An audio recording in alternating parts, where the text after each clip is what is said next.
Was important to me as a youth. I then went on in my life, right? And arrived in Portland later in life and started to have my own family and wanted to increase my connection to my Jewishness and my faith and Hashem. And like a lot of people, I tried out different things, different congregations, Reformed, Conservative, Super Reformed, Reconstructionist, and I just was never feeling the oomph. It was fine, but it wasn't connecting with me at the level I'd hoped. And Simi and Rabbi and I met, and I immediately was 7 years old again, and I had found something very special in Chabad. I tried to tell people what that something special is, and there's a recent article I haven't read yet, where I had an interview in Chabad magazine, and tried to explain that. What we're hearing, and there are studies, a recent study in Oregon, is that younger Jewish people, all Jewish people, are suffering from the same challenge I had. They're not feeling that connection. Yet all the money is still flowing to that old world of connections. And I think it's because Chabad is I've written books on this, I talk about it, what I refer to as the power of and. It's deeply based in faith, in the Torah, in Hashem, in our history, and you welcome any Jew where they are in the journey. You don't have to have any special clothes, you don't have to make a certain donation to the building fund, you don't have to know how to say every prayer perfectly. You're welcomed. And I think people want to feel welcomed and seen. We're in many ways more tied in and less connected than we've ever been. And there's a difference, right? The Surgeon General of this country has recently released a report saying there's an epidemic of loneliness. An epidemic of loneliness. And I would argue that loneliness is because of our separation from God. It's not a loneliness because we don't have a child at home or a spouse or work. We are lonely existentially in our heart because no human can fill that. Chabad helps me fill that. When I come here, when I sit with Rabbi or Simi, when I'm with you, my loneliness is better. I feel less alone. I feel like there are people who are davening, praying, observing the faith, studying the faith, acting on the faith, doing mitzvah, doing charity work. That makes me feel less alone, less scared, less afraid. So I think this is what people want. I, as a child, learned of something we all know called Tikkun Olam, right? And how did we do Tikkun Olam? Well, as a child in my synagogue, there was a little box that got passed around to the students, and everyone would put a coin in it, tzedakah. And when that box was full, it would go to plant a tree in Israel or some cause. Nothing wrong with that. That's beautiful. Nothing wrong with that. Doing tzedakah is great. But I went deeper in trying to really understand how we repair the world. And what I learned, and I would love to discuss this with you guys because you're scholars, young scholars, is that Tikkun Olam to me referenced back to another important concept called Ruach Elohim, the breath of God, right? Ruach Elohim. But the breath of God in us. Not the breath of God blowing through the trees, but the Ruach Elohim here. The Ruach Elohim, right? So my feeling is that when you live from the divine spirit in you, that is how we repair the world. And when enough of us collectively live from that place, that's when, and we've had these discussions, things like the temple being rebuilt, things like no more war, no more genocide, no more global warming, no more famine. When enough of us decide we're not going to chase the mishigas, We're going to return to the Ruach Elohim, live from this place, do the mitzvah, do the prayers, act, not just study, not just act, not just do charity, but study, act, and do mitzvah. And we do this with our hearts. When enough of us do this, we have a repaired world. So I think this is what you guys are doing.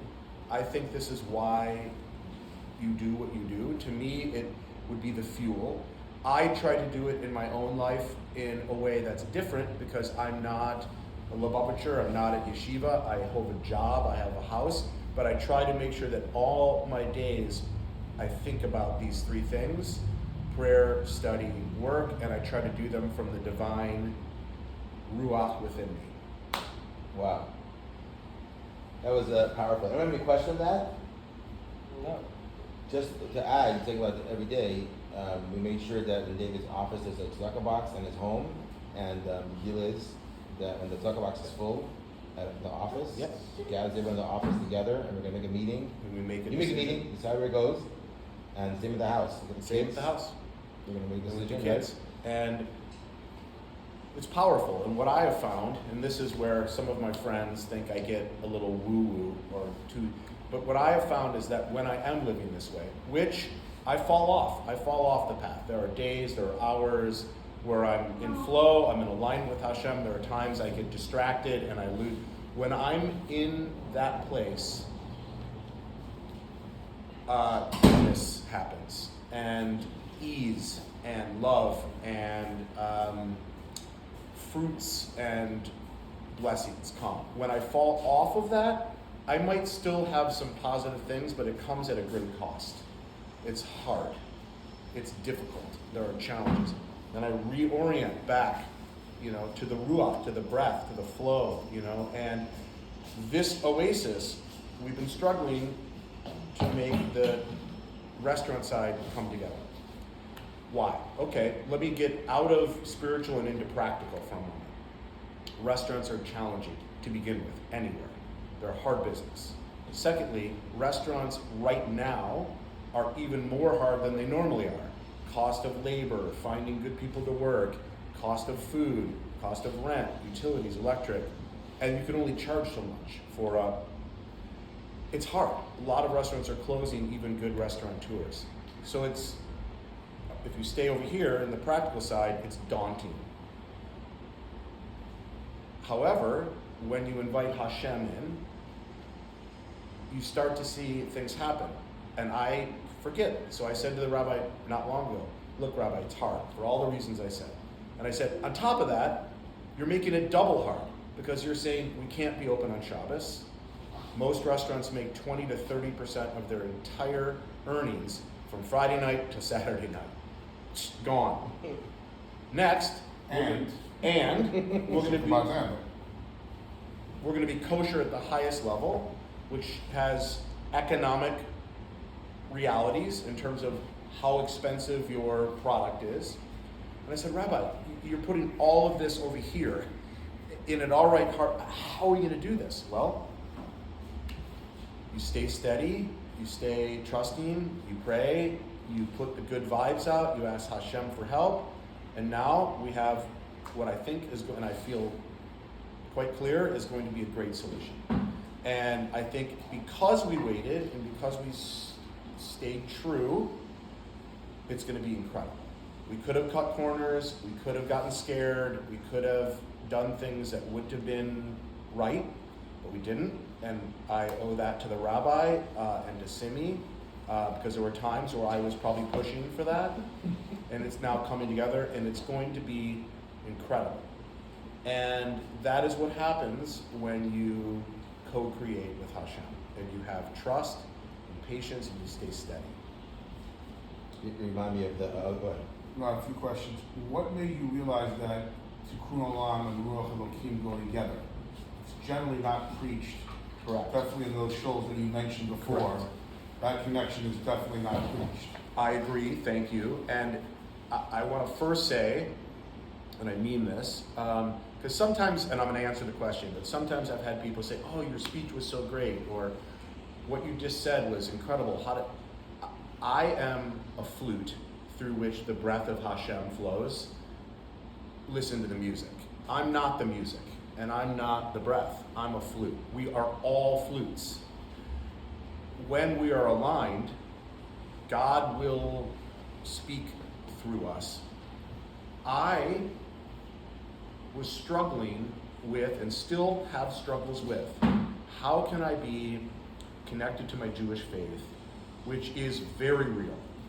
How can I be connected to my Jewish heart, my Jewish soul, when I feel like I want something that's more than just saying the prayers, checking the boxes, putting on the tefillin, davening? I want to feel something more, a spiritual spark, something. And I would pray and ask God for that. Help me to understand what I can do with my Jewish heart and soul, with my Jewish mind, my Jewish strength. That isn't just what every other Jew does every day, checking the boxes. If that's what it is, then I might be stuck here. I might have to go be one of those guys who checks out Buddhism or does whatever. And I prayed and I prayed, and I started to listen and hear. David, you don't need to go meditate in India. You don't need to find some other guru. Everything you're searching for is here with you in your Jewish heart. And he shared with me this concept of there's really only one thing a Jew needs to do in their life, which is help to create tikkun olam. And the Jews are the chosen people. There's no ego in that. It's a responsibility and it's a privilege. And he shared with me that your job as a householder, as a machar in business, is to help people to understand that when you live this way, not only can you create financial abundance and take care of others, but you help to repair the world. You don't have to quit your job and go do this. You can do it right from where you are. And I wrote a book about it because he shared it with me. I feel like maybe somehow my soul, my whatever God intended me to do in this life was this. So this is what I try to do. But you're right, I had never seen it, read it, or heard it, but I had these two ideas: repair the world, do tzedakah, do charity work, pray, daven, go take trips to Israel, the mitzvah. And then over here, it was this, well, I feel like I have a spark of Hashem in me. I don't feel like I have to go find it somewhere else. What if I just try to live from that place? And then he connected the dots for me. Thanks.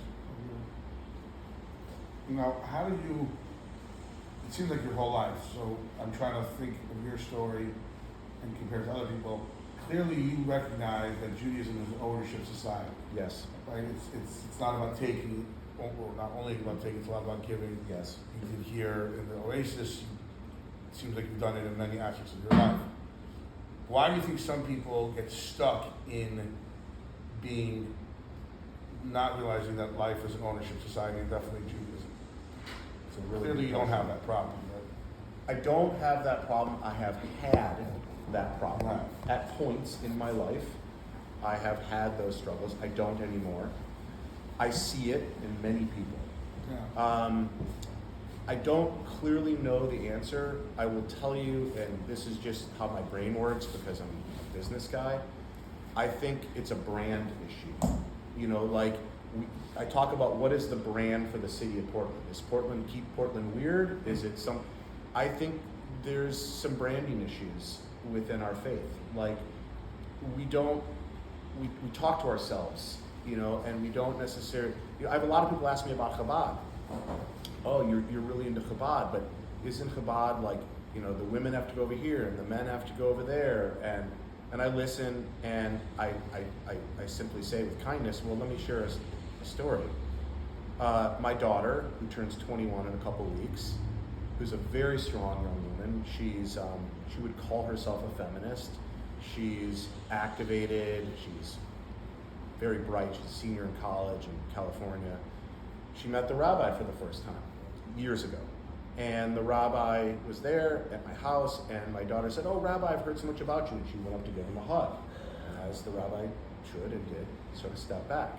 And I explained. And I was waiting for her to be like, oh God, She said, I think that is the most beautiful, honorable, and incredibly woman-focused thing I've seen. I wish all men observed that. This is the difference between one person saying, well, a Jewish man can't touch a woman because a woman's dirty, a woman's second-class citizen, a woman isn't worthy of being touched, she belongs in the kitchen, and another woman saying, this man honors me, honors his wife, honors his faith, and wants there to be clarity and a cleanness, and that's why. Because we don't tell the story the right way, in my opinion. That was a good. I like that. That description of the issue, the branding, and it's a narrative, right? I mean, people buy into narratives. We know them, right? If you ask the narratives, they'll say to you, whatever they want to say. The Jews own the media. The Jews own the da-da-da. Never been a Jewish president. We've been more persecuted than anyone, but somehow the narrative works against us. We're working to repair the world, not just for the Jews. We carry that burden, that responsibility, with good reason. We're resilient, we're smart, we're hardworking, we're faithful, but it's a big responsibility. You guys, I can't even imagine the level of work that you guys do every day and every moment. That is tikkun olam. That's repairing the world. I will say, my hope is that you guys feel that oomph. I don't know what the word is. Occasionally, maybe not always, feel that connection. Because I do know that when you do something over and over and over again, it can become rote and it can become a check of the box. It's not enough to not do the act. You got to check the box. But my hope is you're not just checking the box. That the other piece of it is this spark, like I just did to film, right? And I don't do it every day. I don't do it twice a day. I do it when I'm with you guys. But when I do it, I feel it. I do. I feel two things. We've talked about this. I feel a connection to my Jewishness, my heritage, to all those that have come before me. I feel connected to them in that moment. And I feel like my Wi-Fi signal just got cranked on and I am connected to Hashem in a clearer way. That's what I feel. And I literally feel it physically. And I check the box. And do you have a pair for them? I do. You have a pair? I do. Gift from the rabbi and Simi, a beautiful pair. Actually, could I add a little point to that? I think you helped that gift. I don't know. You got us where it's going to give someone. It says David on my bag. I have a tallis and yarmulke that I purchased in Jerusalem. My box checking needs improvement, but my connection to Hashem is pretty darn strong. Sounds like your wife is Jerusalem. Maybe in honor of the yeshiva, maybe you'll increase your checkbox maybe every Sunday you put on the phone. I would like that. I have been observing Shabbos. Oh, it's huge. It's huge for me. Wow. Because I need it. God has given this to me, and I need it. So I turn my phone off. Wow. I don't maybe observe at the purest level, but for me, it's observing. I turn my phone off. I turn my TV off. A light switch might get flicked on or off. But the big things for me, I lay it down. I surrender. I let go, and so I'm inviting more of this in, and I see it happening for me, and part of that comes from this relationship. And part of it comes because we got you a set lesson of Tanya. I'm in volume 2. Yeah, of the Tanya. And So so I'm really happy you came because that was another point message you said at the end because as humans we get used to our life system, whatever we're doing. Yeah. Right? especially in yeshiva every day, and it's demanded to have a system and schedule and Yeah. a rigid, learning program. It's important to remember and to focus on something beyond the system, whether it's deeper into ourselves, whether it's our friends, whether it's the world, the family, the system around us, to be engaged with that. You have it all the way around because you're living in that world and you're constantly plugging in to your neshama, to your soul, and to Torah. Thank you. And I believe that was Hashem's purpose for me. His purpose for me was not for me to be in yeshiva. His purpose for me was to be in the world, but very tapped in to Hashem. We all come at it different ways. Hashem has, a plan, and it's bigger and more. And there are times I've said, I want to study, I want to be a rabbi, and then we talk about it. So how come this isn't working? Well, because I think for now Hashem wants me doing this work in the synagogue I work in, which is the synagogue of business. In your shul shop. In my shul shop.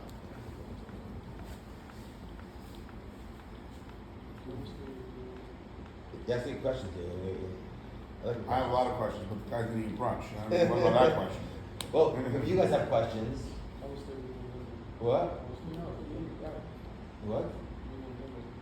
You see the story? I don't know the story. There was a guy that he became very close to the rabbi, and one of the things he did was he was a builder. He had a tractor and that's what he did. And the rabbi, and he was in Israel, and the rabbi told, and after he became close to the rabbi, he went to yeshiva. So he asked the rabbi what he should do now. The rabbi said he should continue his job, and doing his job as running a tractor. So he was like a guy with that looked like a Lubavitch shirt, a hat and jacket with a long beard, and he ran a tractor in Haifa, these big intersections and construction sites. And the rabbi said that over there he could bring light to much more people, much more places than. Even more so the story with about Teshuva. He was actually my great uncle's father. He was at a student college or university, so I guess I don't know exactly the details. I don't remember off the top of my head. I have to go check it out eventually. But I think what happened was he was whatever. There was probably he met some Chabad guy somewhere, probably in college. I don't know exactly the details. And long story short, he came to the Rebbe and he got into yeshiva over there in Crown Heights, and he asked the Rebbe eventually, what should I do? Should I go back to college? Should I stay? I want to become a rabbi. Could I stay in yeshiva? But the Rebbe said, no, don't become a rabbi. Just go get your doctorate, become a doctor, a professor, and because of that, you're able to become a much stronger role model to show you can be religious and a real high-profile scientist. Yeah. Real high-profile scientist. So just continuing on the. No, it's beautiful. Thank you for sharing that, both of you. There's a phrase, I'm sure there's one in Hebrew, there's a phrase in the Buddhist tradition, your dharma, Dharma. What is your purpose? What is your dharma? And my purpose, best I can tell, is to do what I do. And my purpose would not have been to go to yeshiva and to be a rabbi. But I try to intertwine in what I do as a business person the tenets that you study and the Rebbe's teachings and Hashem's will. I think that's my purpose. That's amazing. I didn't introduce you to the Yeshiva boys yet, so I'll do that right now. We have here. Speaker. Yeah, go. I'm Lady Garson from Livingston, New Jersey. What are your parents do? What's their sukkah? What? What's their sukkah? My parents run the Friends Circle down in New Jersey. Amazing. The organization for special needs children. Amazing. Actually, Friendship Circle started in Michigan. Yeah, amazing. I told you about I've heard it, of it. Yeah. Yeah, my father actually works in construction, but we help out the rabbi where we live in Long Island, Valley Street. Yeah, I did. Amazing. My name is Mendel Mishalabi. I'm from Who's your father? Father, he runs a shul shop in downtown Portland. My name is Shalom Yamitson from Rhode Island. You've been seeing Duchman. We spoke before. My name is Label Greenberg. I live in Shanghai, China, and my father is a Chabad. But his community moved out of the neighborhood, so now they're moving to? From one position to the next. Wow. Any final thoughts, questions, or anyone wants to share anything? If you guys think of something down the road, Rabbi's happy to provide you with my contact information, and I'm always open to discussing or being helpful if I can be in any way. What's the idea? You're saying just to think more, the idea of more tapping in and not just checking boxes, just by thinking about more what you're doing? That's the idea. How? Yeah, I think feeling as well as thinking. I think there's a difference between knowledge and wisdom. Knowledge is great. We have to have knowledge. You guys know the prayers. You know and understand the history. That's knowledge. Wisdom is taking those things and applying them from your heart, from your soul, in the way you look at somebody, in the way you move through life. I think sometimes you get older, it's easier to have more wisdom, and because when you're younger, you're gaining knowledge. But I'm saying now, if I want to get more into to realize what I'm connecting to, what do? If I think more about it, that's gonna make me feel it more, right? Yeah. That's the idea. If you think more about it, and then you also, and this might be like overly simple, but and please, if any of this goes against, what Chabad stands for, tell me. But It's actually all Chabad stands for. Chabad is Chabad stands for Chacham Bina Das. right, Which Bina is knowledge, and Das is applying it. duty. Yeah, applying it. So I ask God. I think for me, it's okay to actually ask God in prayers, to say, God, please provide me with the insight, the wisdom, the courage to understand how I can apply your teachings in my life, how I can feel them more, and how I can vibrate this more into the world. Not a Jewish poem, but a great poet, Ralph Waldo Emerson. He was a teacher of Henry David Thoreau, and many people know Thoreau. But Emerson has this poem that says, "What you are is yelling at me so loudly, I can't hear what you're saying." That means be the Shema, be Hashem's word, be it. Yes, it's important to say it. We say the prayers. Yes, it's important to help other people say it, but it's not enough. If you're just saying it, it's not enough. You have to say it and you have to be it. What you are, how you live, how you act, how you move through your day, the interactions that you have with a barista, the conversation you have with a tired kid who's walking by with a red hot face. Every opportunity you have to interact with someone else is an opportunity to be Hashem's messenger, not just to say Hashem's message.